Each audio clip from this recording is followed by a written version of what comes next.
ಅಂಕೋಲಾ ತಾಲೂಕಿನ ಮಾಸ್ತಿಕಟ್ಟ, ಹಬ್ಬುಳ, ಮೂಲೆಮನೆ, ಸಬಗುಳಿ, ಆಲದಕೋಣ ಹಾಗೂ ವಜ್ರಳ್ಳಿ ಸೇರಿದಂತೆ ಹಲವು ಗ್ರಾಮಗಳ ನೂರಾರು ವಿದ್ಯಾರ್ಥಿಗಳು ಪ್ರತಿನಿತ್ಯ ಶಾಲಾ ಕಾಲೇಜುಗಳಿಗೆ ತೆರಳಲು ಪ್ರಾಣ ಸಂಕಟ ಅನುಭವಿಸುತ್ತಿದ್ದಾರೆ. ಅಂಕೋಲಾ ಮತ್ತು ಯಲ್ಲಾಪುರದ ಶಾಲಾ ಕಾಲೇಜುಗಳಿಗೆ ತೆರಳಲು ಈ ರಾಷ್ಟ್ರೀಯ ಹೆದ್ದಾರಿಯಲ್ಲಿ ಒಂದೇ ಒಂದು ಲೋಕಲ್ ಬಸ್ ಸೌಲಭ್ಯ ಕೂಡ ಇಲ್ಲ. ಇದರಿಂದಾಗಿ ವಿದ್ಯಾರ್ಥಿಗಳು ಪ್ರತಿದಿನ ಹೆದ್ದಾರಿಯಲ್ಲೇ ಗಂಟೆಗಟ್ಟಲೆ ಕಾದು ನಿಲ್ಲಬೇಕಾದ ದುಸ್ಥಿತಿ ಇದೆ. ಸಮಯಕ್ಕೆ ಸರಿಯಾಗಿ ಬಸ್ ಸಿಗದೆ ಅನೇಕರು ತರಗತಿಗಳಿಂದ ವಂಚಿತರಾಗ್ತಾ ಇದ್ದು, ಇವರ ಶೈಕ್ಷಣಿಕ ಭವಿಷ್ಯವೇ ಈಗ ಆತಂಕಕ್ಕೆ ಸಿಲುಕಿದೆ.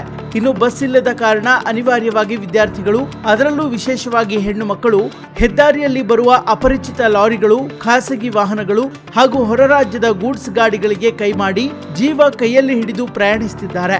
ಇದು ಸುರಕ್ಷತೆಯ ದೃಷ್ಟಿಯಿಂದ ಅತ್ಯಂತ ಅಪಾಯಕಾರಿಯಾಗಿದೆ.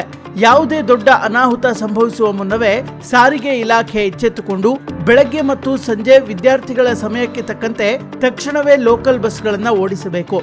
ಇಲ್ಲದಿದ್ದರೆ ಇಡೀ ಹೆದ್ದಾರಿಯನ್ನ ತಡೆದು ಉಗ್ರ ಪ್ರತಿಭಟನೆ ಮಾಡೋದು ಗ್ಯಾರಂಟಿ ಅಂತ ಸ್ಥಳೀಯರು ಸರ್ಕಾರಕ್ಕೆ ಖಡಕ್ ಎಚ್ಚರಿಕೆ ನೀಡಿದ್ದಾರೆ.